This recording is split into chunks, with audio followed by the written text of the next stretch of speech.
Assalamualaikum warahmatullahi wabarakatuh. Nama saya Nela Putri Irawan.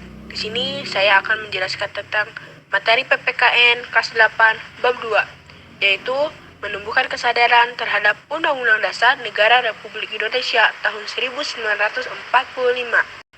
Undang-Undang Dasar merupakan hukum dasar yang tertulis, sumber hukum bagi peraturan perundang-undangan, dan merupakan hukum tertinggi dalam tata urutan peraturan perundang-undangan di Indonesia.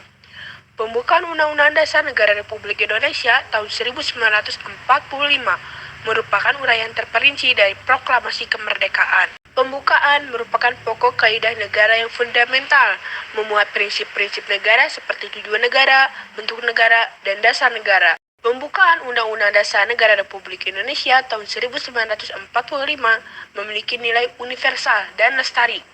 Universal mengandung arti bahwa diterima oleh bangsa-bangsa beradab di dunia. Lestari adalah mampu menampung dinamika masyarakat dan akan tetap menjadi landasan perjuangan bangsa. Sistematika Undang-Undang Dasar Negara Republik Indonesia tahun 1945. Pembukaan terdiri atas 4 alinea. Pasal-pasalnya sebagai berikut. Sebelum diubah 16 bab, berubah menjadi 21 bab. Sebelum diubah terdiri atas 37 pasal, berubah menjadi 73 pasal.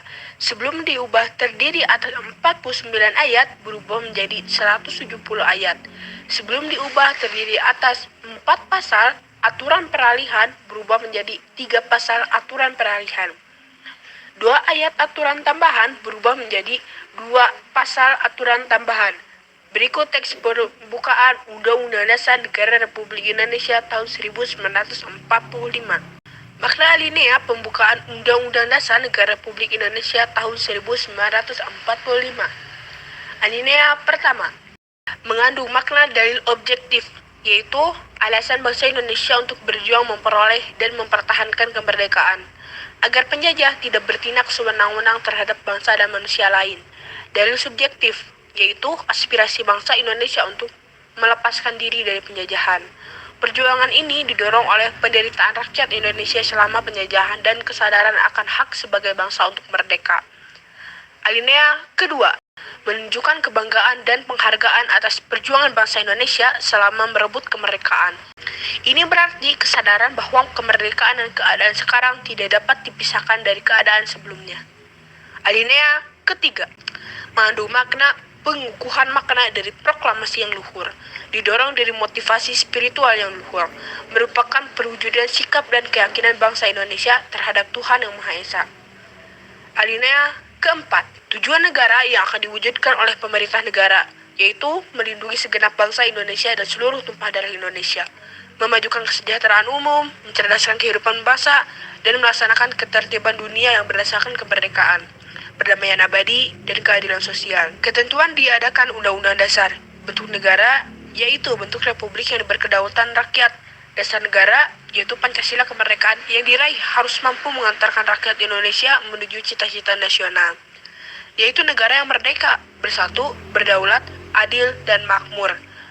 Merdeka berarti negara terbebas dari penjajahan bangsa lain.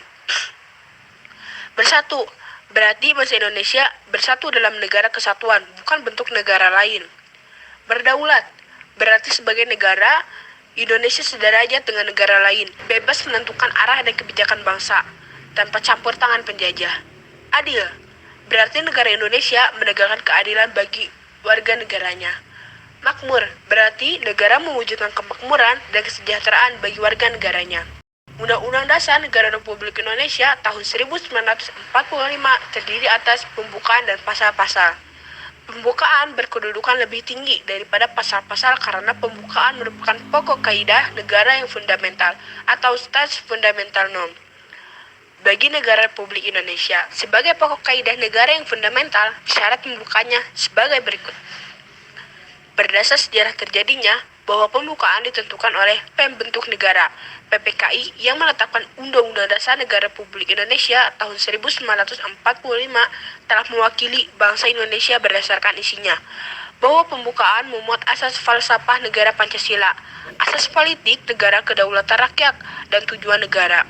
Pembukaan menetapkan adanya suatu Undang-Undang Dasar Negara Republik Indonesia Pokok kaidah fundamental yang terdapat dalam pembukaan Undang-Undang Dasar Negara Republik Indonesia tahun 1945 yaitu pokok-pokok pikiran yang diciptakan dan diwujudkan dalam pasal-pasal pengakuan kemerdekaan hak segala bangsa, cita-cita nasional, persyaratan kemerdekaan, tujuan negara, kedaulatan rakyat, dan dasar negara Pancasila. Makna yang terkandung dalam pembukaan merupakan amanat dari proklamasi kemerdekaan.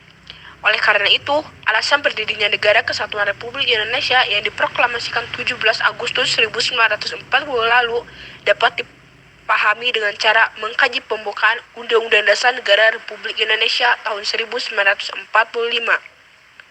Bangsa Indonesia bertekad untuk tidak mengubah pembukaan Undang-Undang Dasar Negara Republik Indonesia tahun 1945. Karena mengubah pembukaan Undang-Undang Dasar Negara Republik Indonesia tahun 1945 sama seperti membubarkan Negara Kesatuan Republik Indonesia yang diproklamasikan 17 Agustus 1945 lalu. Hal-hal yang menjadi alasan sehingga suatu negara memiliki Undang-Undang Dasar sebagai berikut. Kehendak warga negara yang bersangkutan agar terjamin haknya, bertujuan untuk mengatasi tindakan-tindakan para penguasa. Kehendak penguasa negara dan atau rakyatnya untuk menjamin agar terdapat sistem tertentu atas pemerintah negaranya. Kehendak pembentuk negara baru agar terdapat kepastian cara penyelenggaraan ketatanegaraannya. Kehendak dari beberapa negara yang mulanya terdiri sendiri untuk menjalani kerjasama. Konstitusi dia katakan fleksibel atau luas dan rigid atau kaku dapat ditinjau dari sudut pandang. Dilihat dari cara mengubah Undang-Undang Dasar dan mudah tidaknya mengikuti perkembangan zaman. Undang-Undang Dasar Negara Republik Indonesia tahun 1945 memiliki sifat tertulis, rumusnya jelas, mengikat pemerintah sebagai penyelenggara negara, mengikat bagi setiap warga negara singkat dan supel, memuat aturan-aturan yang sesuai dengan perkembangan zaman, memuat hak-hak asasi memuat norma-norma, aturan-aturan, dan ketentuan-ketentuan merupakan peraturan hukum positif yang tertinggi.